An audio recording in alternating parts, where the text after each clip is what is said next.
함께 보실 말씀은 마태복음 13장 24절에서 30절까지의 말씀입니다. 마태복음 13장 24절에서 30절까지의 말씀 교독하도록 하겠습니다. 제가 먼저 읽겠습니다. 13장 24절입니다. 예수께서 그들 앞에 또 비유를 들어 이르시되 천국은 좋은 씨를 제 밭에 뿌린 사람과 같으니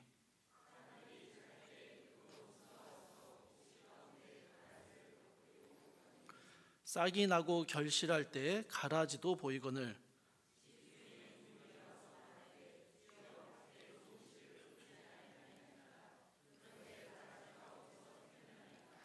주인이 이르되 원수가 이렇게 하였구나. 종들이 말하되 그러면 우리가 가서 이것을 뽑기를 원하시나이까?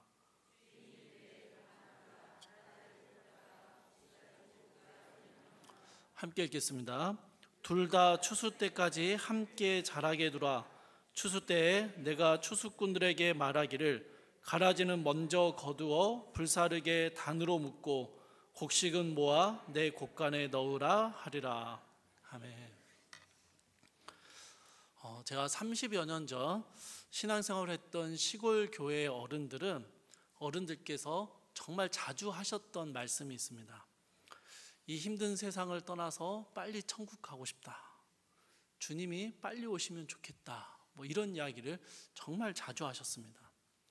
그때는 사회 경제적으로 참 어려운 시기여서 천국에 대한 소망이 더 있었던 것 같습니다. 그러다가 좀 살만해지니까요, 이런 말들이 쏙 들어가 버렸습니다. 천국에 빨리 가고 싶다고 하시던 그 어르신들 여전히 계시더라고요. 여전히 예배와 기도의 자리를 잘 지키고 계셨습니다. 전통적으로 천국 하면은요, 죽은 후에 가는 어떤 장소나 어둡고 힘든 현실을 벗어나는 낙원, 그런 공간적인 개념으로 이해를 했었습니다. 그래서 현실의 삶이 힘들고 어려울 때면 더욱 천국을 소망했고, 현실의 삶이 평안해지면 천국에 대한 소망도 시들해지기도 했습니다.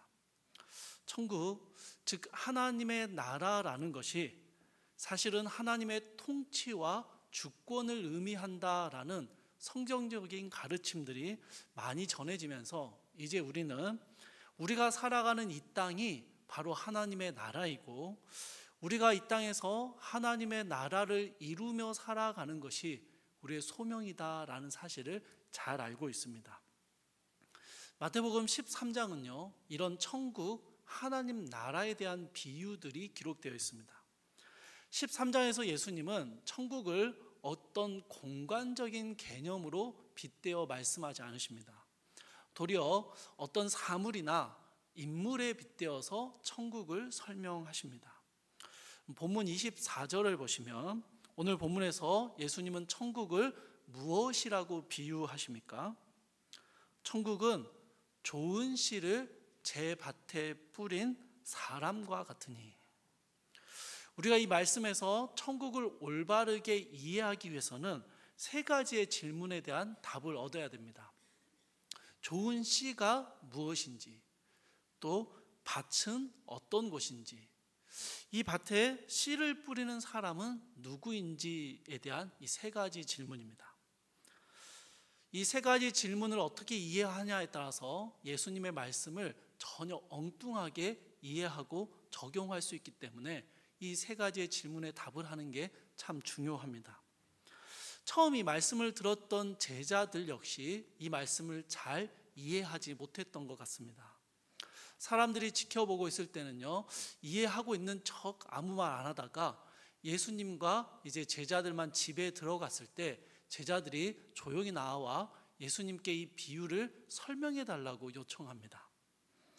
그리고 예수님은 제자들뿐만 아니라 이후에 이 말씀을 들은 모든 신자들을 위해서 아주 친절한 설명을 덧붙여 주십니다. 37절의 말씀 한번 보십시오. 좋은 씨를 뿌리는 이는 인자요. 인자라는 단어는요, 쉽게 풀어보면 사람의 아들이라는 의미입니다. 예수님께서는 종종 자신을 가리켜서 인자라고 부르는 이런 3인칭적인 표현을 사용하셨습니다. 우리식으로 말하면 여러분 이런 겁니다. 제가 여러분하고 대화하면서 이렇게 말하는 거예요. 인천이는 목이 말라요. 인천이는 좀 슬픕니다. 이런 이야기를 하는 겁니다. 제가 평소에 절대 이렇게 말하지 않습니다. 그냥 좋은 씨를 뿌리는 사람은 바로 나다, 이렇게 설명하시면 되는데 굳이 이 참 어색하고 민망한 3인칭적인 표현을 사용하고 계신 것입니다. 왜 그렇게 하실까요? 여러분, 그것은요, 이 인자, 사람의 아들이라는 단어 안에 하나님의 아들이신 예수님께서 사람의 아들로 이 땅에 오셨다라는 성육신적인 신비가 담겨 있기 때문입니다. 사람의 몸으로 이 땅에 오셨지만 사실은 그분은 본질상 하나님과 동등한 아들이시며 온 세상의 창조주이시며 만물의 통치자가 되신다라는 예수님의 신적인 능력과 권위가 담겨 있는 이름이 바로 인자라는 단어입니다. 그래서 예수님은 사람들에게 자신을 인자라고 표현하셨습니다. 예수님을 모르는 사람들은요, 예수님이 스스로를 인자라고 부르는 게 참 독특한 표현이구나라고 이해하고 넘어갔을 것입니다.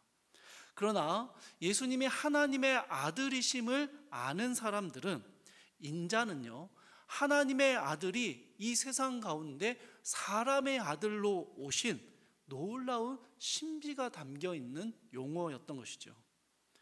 그래서 예수님은요, 이제 인자라는 표현을 쓰시면서 곧 사람이 되신 하나님의 아들, 내가 바로 천국이다 라고 설명하십니다. 세례 요한이 외쳤고 예수님이 확증하셨던 가르침이 회개하라, 천국이 가까이 왔다 였습니다. 이 말씀은 천국이 여기에 임했다, 지금 여기에 왔다라는 말과 똑같습니다. 하나님의 아들이신 예수님이 이 땅에 사람의 아들로 오신 것으로 말미암아 천국은 이미 이 땅에 임했다라는 것입니다. 그리스도의 인격과 사역, 그분의 권위와 능력, 그 모든 것 안에 예수 그리스도 그 자체가 천국이고 하나님 나라다라고 말씀하시는 거죠. 그러면 여러분, 천국 그 자체이신 예수님이 무엇을 하십니까? 어디에서 무엇을 하십니까? 좋은 씨를 제 밭에 뿌리셨습니다.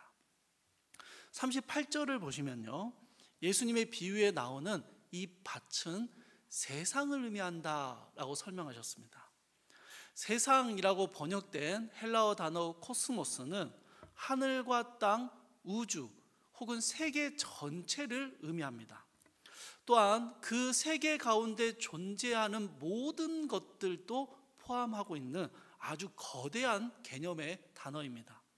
그런데 이 코스모스가요, 단지 그런 사물과 공간, 지형적인 것뿐만 아니라 세계를 유지하는 질서, 법칙, 체계를 의미하기도 합니다.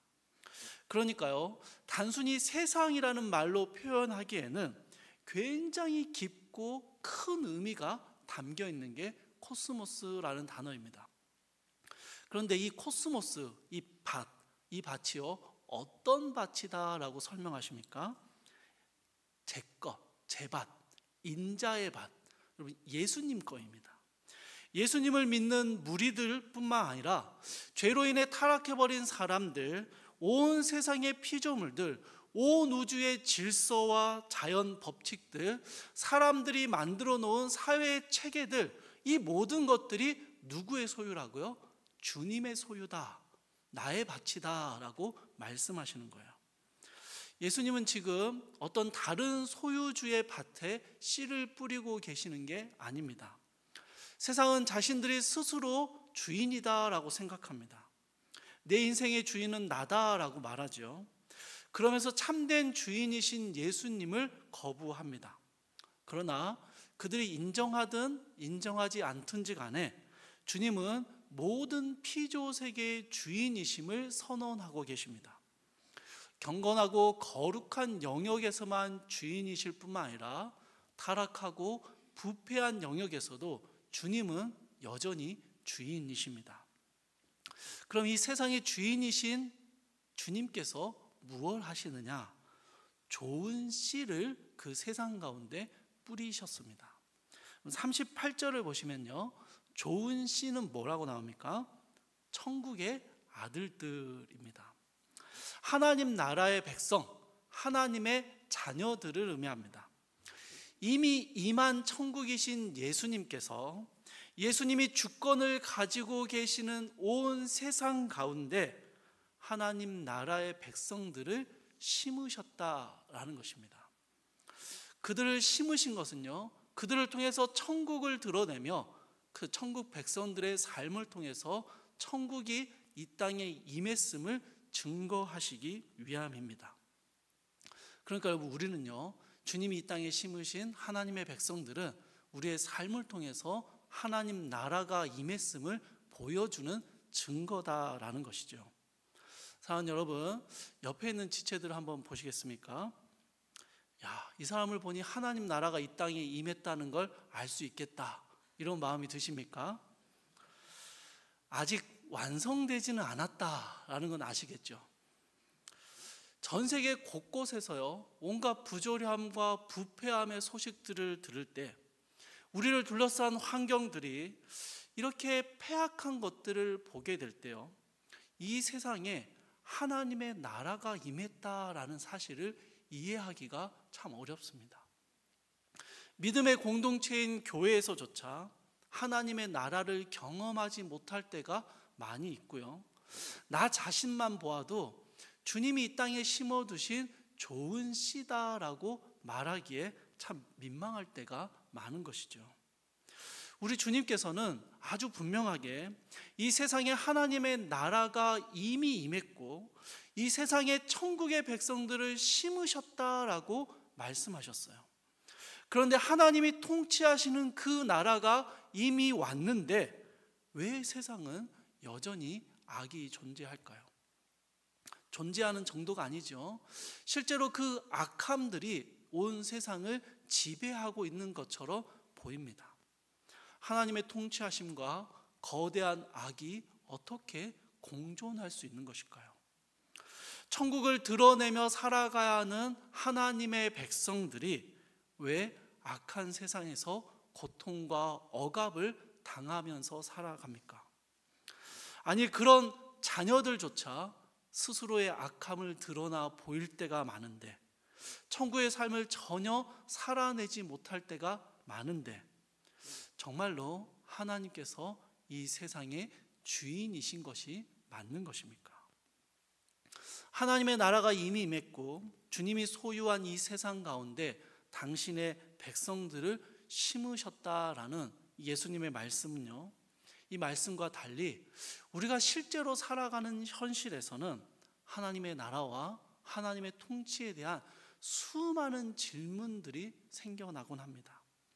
오늘 본문의 말씀은요, 이런 하나님 나라를 향한 수많은 질문들을 가진 성도들에게 주시는 예수님의 권면과 소망이 담겨 있습니다. 여러분, 이제 25절의 말씀을 한번 보시죠. 그렇게 예수님이요, 이 땅에 하나님의 백성들을 심으셨는데 모두가 잠이 든 밤에 몰래 원수가 밭을 찾아와서 가라지를 덧뿌렸습니다. 그래서 어떻게 됩니까? 곡식이 자라는데 가라지도 같이 자라는 거예요. 27절에서 이것을 이상하게 여긴 종들이 주인에게 와서 묻습니다. 주여, 밭에 좋은 씨를 뿌리시지 아니하였나이까? 그런데 가라지가 어디서 생겼나이까? 예수님이 뿌린 좋은 씨앗은 반드시 좋은 곡식으로 자라 열매를 맺어내게 되어 있습니다. 그런데 곡식이 아닌 가라지가 이 주님의 밭에서 자라나고 있는 거예요. 그러니 가라지를 발견한 종들은 너무 이상해서 주인에게 물었던 것입니다. 주인은 단번에 그 원인을 찾아냅니다. 원수가 이렇게 하였구나. 진짜 예수님이 뿌린 씨라면, 정말 예수 그리스도를 믿고 하나님의 자녀가 된 사람이라면 결코 가라지가 될 수 없습니다. 그러니 주님이 소유하신 이 밭에 원수가 와서 가라지를 뿌리고 왔다라는 사실을 알게 되신 것이죠. 예수님이 뿌리신 곡식이 잘 자라지 못하도록 그것을 방해하기 위해서 가라지를 덧뿌린 것이죠. 이 가라지는요, 밀과 아주 흡사하게 생겼다고 하고요, 번식력이 매우 강하며 독이 있는 곰팡이균을 가지고 있다고 합니다. 농사를 지어 보신 분들은 아마 아실 건데요, 이 잡초가 정말 지긋지긋하게 끈질깁니다. 잡초의 대부분은요, 끈질기고 생명력이 강한 게 특징입니다. 곡식보다 잡초가 더 생명력이 있어 보일 때가 많이 있습니다. 그래서 이런 잡초들을 그냥 내버려 두면요, 모든 영양분을 다 빨아들이고 또 순식간에 번식해서 온 밭을 덮어버립니다. 전통적으로는 가라지가 자라난 이 밭을 교회로 이해했습니다.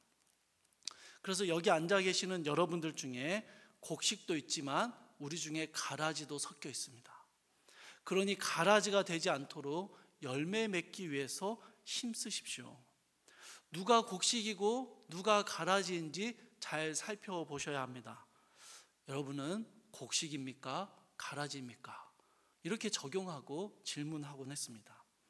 그러나 여러분, 우리가 앞서 살펴본 대로요, 이 씨가 뿌려진 밭은 어디라고요? 세상입니다. 교회를 포함한 하나님의 피조세계 전부를 의미합니다. 하나님의 백성들이 심어져 있는 모든 삶의 영역들 속에, 이 세상의 모든 영역 속에 원수가 가라지를 뿌려놓고 간 것입니다. 하나님의 밭인데, 하나님의 주권이 임한 하나님의 나라인데도 하나님의 백성인 곡식들을 위협하는, 피해를 주는 가라지들이 분명하게 존재하고 있다라는 것이죠. 왜 처음부터 주님은 가라지가 뿌려지는 것을 막지 않으셨을까 하는 의문은 잠시 접어두겠습니다. 사실은 잘 모르겠습니다. 여러 가지 추측을 해볼 수는 있겠지만 가라지가 뿌려지는 것을 원천적으로 막지 않으셨던 이유를 잘 모르겠어요. 다만 구원받은 우리에게도 여전히 죄의 뿌리들이 남아있고 하나님의 통치가 이루어지는 교회와 세상 속에도 여전히 악한 일들이 매우 자주 일어나는 것들을 보게 될 때 우리는 실존적으로 주님의 통치가 이루어지는 이 하나님의 나라에도 가라지들이 얼마든지 있다라는 사실을 알 뿐입니다. 오늘 본문에서는요, 가라지가 어떻게 해서 발생할 수 있었는지, 이것이 주님의 의도였는지 아니면 주님이 잠깐 한눈판 사이에 그 틈을 노린 원수의 계략이었는지, 이게 중요하지는 않습니다. 다만 주님께서 십자가의 은혜로 구원해 내시고 이 땅에 두신 하나님 나라의 백성들이 살아가는 그 세상에 무수한 가라지들도 함께 자라고 있다라는 그 사실이 중요합니다. 이 가라지가 원수의 짓이다라는 주인의 대답을 들은 종들이요, 다시 주인에게 이렇게 묻습니다. 그러면 우리가 가서 이것을 뽑기를 원하시나이까? 사실 여러분, 이 질문은요, 굉장히 불필요한 질문입니다. 발견했으면 주인에게 알릴 필요도 없습니다. 괜히 주인을 귀찮게 할 필요도 없고요, 발견한 즉시 그 자리에서 뽑아버려야 하는 게 가라지입니다. 그런데 이 종들은 주인을 찾아가서 가라지가 생겨난 이유를 묻고 또 그 가라지를 어떻게 처분하실 것인지를 주인에게 묻고 있는 것이죠. 왜일까요? 왜 이렇게 불필요한 질문들을 하고 있는 걸까요? 왜냐하면요, 종들은 이 밭 안에서 일어나고 있는 모든 일들이 다 주인의 통치 아래 있음을 알았기 때문입니다. 그래서 주인을 찾아가 가라지가 생겨난 이유를 물었고요, 그 가라지가 원수의 방해로 생겨난 것임을 들었음에도 자신의 경험과 판단으로 가라지를 섣불리 뽑아버리지 않고 주인에게 가라지의 처분에 대해서 물었던 것입니다. 이 밭이 주인의 소유이기 때문에 주인의 의도와 목적대로 통치되는 주인의 밭이기 때문에 가라지가 발생한 이유와 그 처분을 온전히 주인의 뜻에 묻고 있는 것이죠. 주 안에서 사랑하는 성도 여러분, 우리가 십자가로 구원받은 하나님의 백성이며 하나님께서 온 세상의 통치자이심을 정말로 믿는다면요, 우리에게 이러한 종들의 모습이 동일하게 보여져야 합니다. 우리 인생에 아무 쓸모없고 나를 힘들게 하고 나를 방해하는 수많은 가라지들을 만나게 될 때요, 우리는 먼저 주님께 물어봐야 합니다. 주님, 이 가라지들이 어디서 생겨났습니까? 이 가라지를 뽑아버려야 합니까? 그냥 두어야 합니까? 이 모든 것이 주님의 계획 안에 있는 것이 맞습니까? 그렇게 우리는 주님 앞에 묻고 나아가야 하는 것이죠. 주님이 우리의 인생의 주관자이심을 믿기에, 주님이 우리의 인생의 통치자이심을 믿기에 우리의 경험과 생각으로 판단하기에 앞서 주인이신 주님께 여쭈어 보아야 하는 것이죠. 주인의 통치를 아는 이 종들은요, 주인의 밭에 가라지가 생겨난 문제를 가지고 주인에게 나왔고 어떻게 처분하기를 원하시는지를 물었습니다. 그런데 주인의 대답이 굉장히 의아합니다. 가만두라, 가라지를 뽑다가 곡식까지 뽑을까 염려하노라. 둘 다 추수 때까지 함께 자라게 두라입니다. 여러분, 이 제초 작업은요, 농사에서 아주 중요한 과정입니다. 근면한 농부는 잡초가 자라날 때마다 이 곡식이 방해받지 않도록 끊임없이 풀을 뽑고 관리합니다. 제초 작업이 잘 되지 않으면 양분을 빼앗긴 곡식들이 제대로 된 열매를 맺지 못하기 때문이죠. 그러니 가라지를 뽑지 말고 가만두라라는 이 주인의 말은요, 종들의 입장에서는 도무지 이해할 수 없는 반응입니다. 밭의 곡식들이 생각하기에도 참 우리 주인은 무책임하다, 우리를 그냥 내버려 두는구나 라고 생각할 수 있는 그런 답변입니다. 게다가 주인이 가만두라라고 하면서 그 이유가 뭔고 하니 가라지를 뽑다가 곡식까지 뽑을까 염려가 되기 때문이다 라고 이야기합니다. 예전에 제가 시골에 있을 때, 시골에 살 때 농활이라고 해서 도시 청년들이 농촌 봉사를 오는 경우들이 있었습니다. 그렇게 농촌 봉사하고 가면은 동네 어른들이 그렇게 욕을 하세요. 피 뽑으라고 했더니 곡식 다 뽑아놓고 갔다, 그렇게 욕을 하십니다. 안 왔으면 좋겠다 막 그러셨어요. 여러분, 처음 농사를 짓는 이 청년들이 피와 곡식을 구분하기 어려운 것이죠. 그런데 지금 주인과 대화를 하는 종들은 어떤 사람들이냐면요, 농활을 온 학생이나 초보 농사꾼들이 아닙니다. 주인의 밭을 줄곧 관리해 왔던 숙련된 농부들이에요.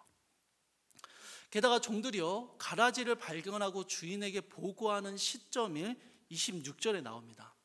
싹이 나고 결실할 때 가라지도 보이거늘. 이 곡식과 유사하게 생긴 가라지는 처음 싹이 나고 자랄 때에는 전문가도 쉽게 구분하기가 어렵다고 해요. 하지만 열매를 맺을 때가 되면 아주 분명하게 구분이 됩니다. 왕성한 번식력을 가진 가라지들은요, 양분을 빨아먹으며 키가 훌쩍 크고요, 무성해집니다. 곡식보다 훨씬 생명력이 있어 보여요. 그러나 가라지는 열매가 없습니다. 가라지는 빨아들인 양분을 자기 자신의 키를 키우고 더 크게 자라나는 데에만 사용하기 때문입니다. 그러나 곡식은 다르죠. 곡식은 가라지에 비하자면 키도 작고 대도 얇습니다. 하지만 열매를 맺어냅니다. 열매를 맺어내기 위해 꼭 필요한 만큼만 자라고요, 그 나머지 양분은 온전히 열매를 맺는데 다 쏟아내기 때문입니다. 그러니 결실할 때가 되면요, 곡식과 가라지는 선명하게 구분이 되는 것이죠. 헷갈려서 가라지가 아닌 곡식을 뽑는 경우는 거의 없다라는 것입니다. 게다가 여러분, 설령 곡식을 좀 상하게 된다 할지라도 가라지는요 반드시 뽑아버려야 하는 해악입니다. 구더기가 무서워서 장을 못 담근다는 말처럼 곡식이 상할까 염려돼서 가라지를 그냥 내버려 두겠다라는 이 말은요 정말로 상식적이지가 않습니다.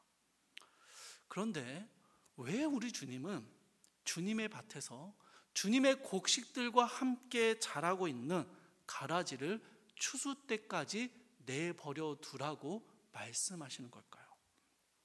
이게 설교를 준비하는 저의 고민거리였습니다. 가라지가 뿌려지지 않게 막아주시지도 않으셨고, 주님의 지혜와 종들의 성실함으로 가라지가 보이는 족족 뽑아내지도 않으셨습니다. 아니면 최소한 결실 때에 구분이 될 때라도 가라지를 뽑아주시면 되는데 굳이 추수 때까지 그냥 두라라고 말씀하시는 게 이해가 안 되는 것이죠. 가라지 때문에 곡식들은 더 말라갈 것이고 건강한 열매를 맺어내는 게 불가능할 텐데 말입니다. 주인의 무책임함과 무관심 때문에 이런 말씀을 하시는 걸까요? 주 안에서 사랑하는 여러분, 이것은 결코 주인의 무책임함도 무관심도 아닙니다. 도리어 주인의 이해할 수 없는 대답에는요 비상식적인 사랑, 비효율적인 자비, 낭비되는 은혜가 담겨 있습니다. 여러분, 가라지와 곡식이 함께 자라는 밭을 한번 생각해 보십시오. 가라지는요 훨씬 왕성하고 강력하며 끈질깁니다. 뿌리를 길고 넓게 퍼뜨리면서 밭에 뿌려지는 양분을 자기가 다 모조리 흡수해 버립니다. 곡식들이 받아야 할 햇빛도 가라지가 차단해 버리죠. 곡식을 심은 주인의 밭인데 가라지들은요 마치 자신이 그 밭의 주인인 것 마냥 멋대로 번식하며 살아갑니다. 곡식은요 이 가라지의 횡포 아래에서 어떻게든 살아남아서 열매를 맺어내기 위해서 안간힘을 쓰며 살아갑니다. 그런데 양분을 가라지에게 다 뺏겨버리고 햇빛과 물도 충분히 얻지 못하니 그럼 어떻게 될까요? 결실할 때가 되었는데 제대로 된 열매를 맺어내지 못하는 일들이 일어나는 것이죠.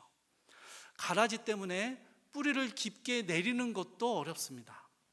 넓게 퍼진 가라지와 뿌리채 얽혀버리는 일도 일어납니다. 이렇게 뿌리가 얽혀버린 곡식은요 곡식이라고 부르기도 어려워집니다. 거의 가라지입니다. 더 이상 열매를 맺어낼 가능성이 매우 희박해지는 것이죠. 여러분, 결실할 시기가 되어 종들이 발견한 문제는요 주인의 밭에 가라지들이 자라나고 있다라는 것이었습니다. 그래서 이 가라지들을 뽑아버려야 합니까? 라고 질문했습니다.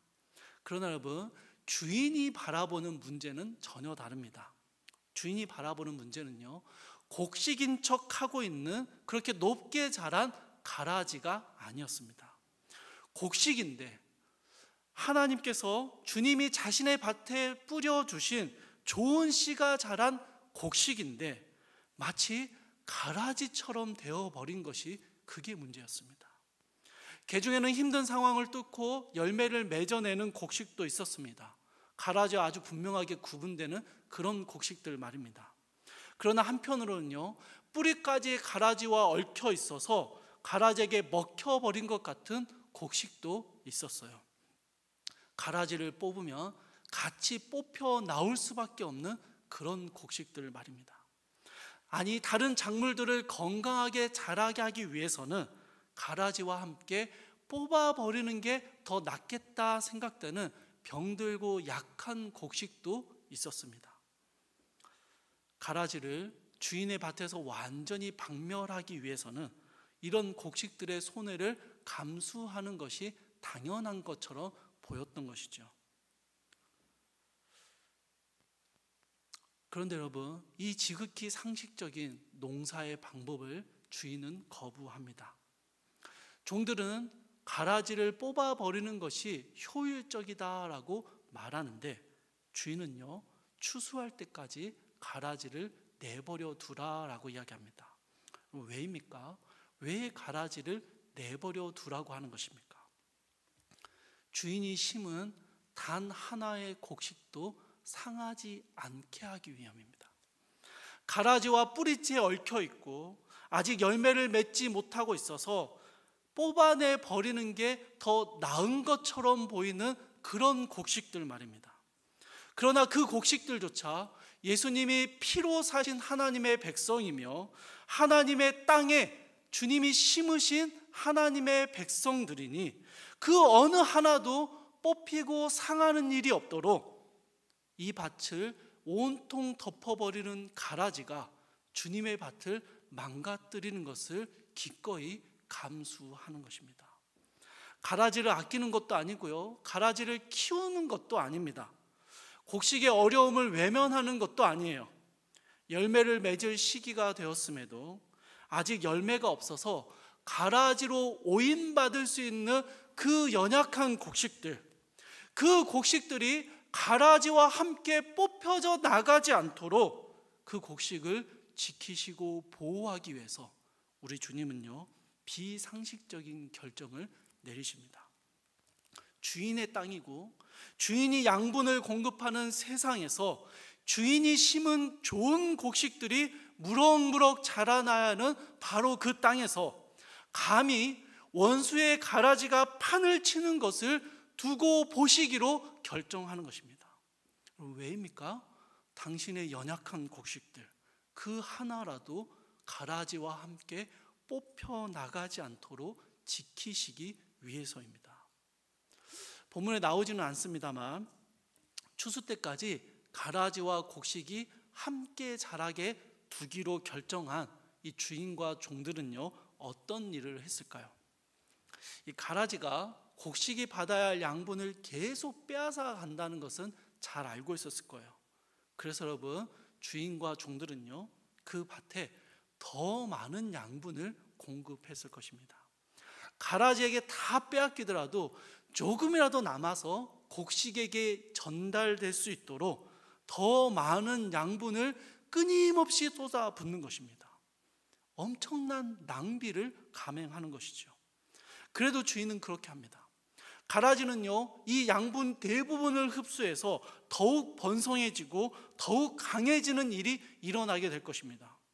그럼에도 가라지의 틈새에서 힘겹게 열매를 맺어내기 위해 애를 쓰고 있는 그 곡식들에게 조금이라도 양분이 전해질 수 있도록 주인은요, 어마어마한 낭비를 이 밭에 쏟아붓고 있는 것입니다.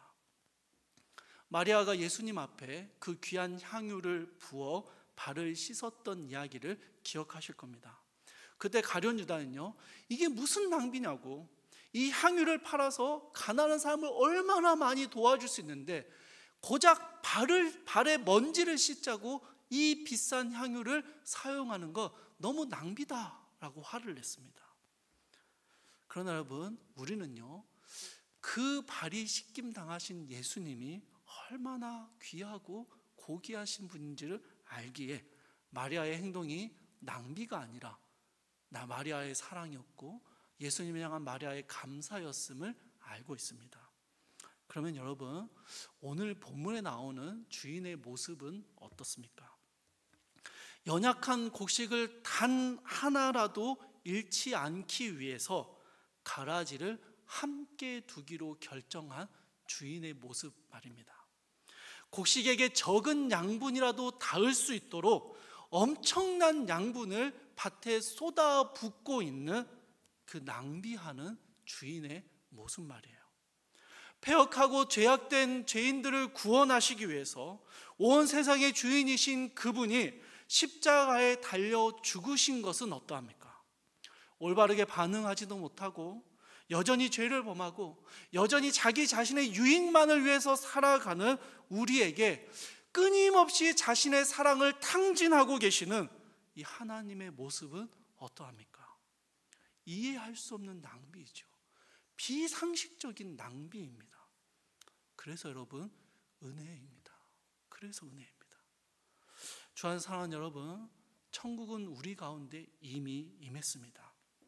우리 주님이 이 땅에 오셔서 천국은 이미 이 땅 가운데 임했어요.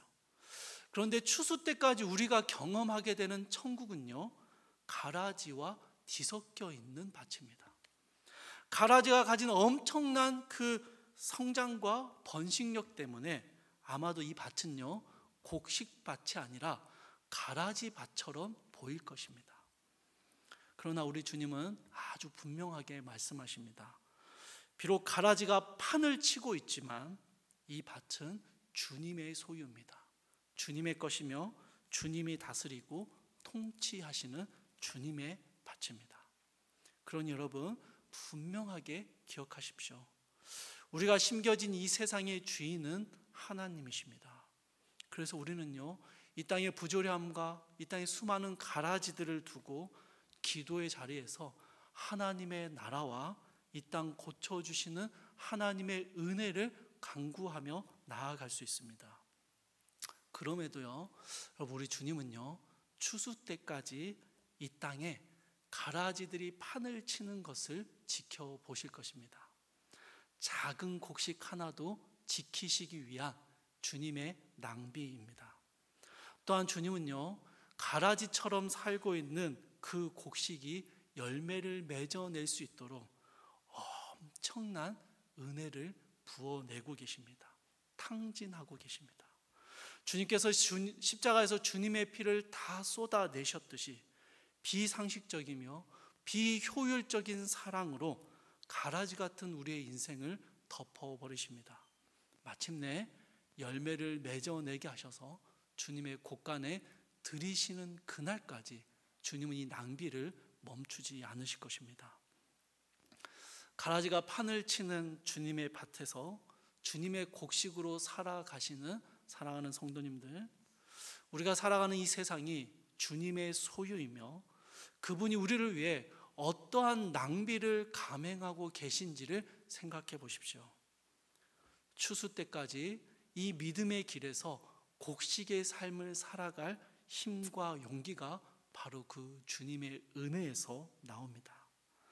당신의 사랑과 은혜를 우리에게 탕진하시는 그 주님께서 우리의 인생을 마침내 열매 맺게 하실 것입니다.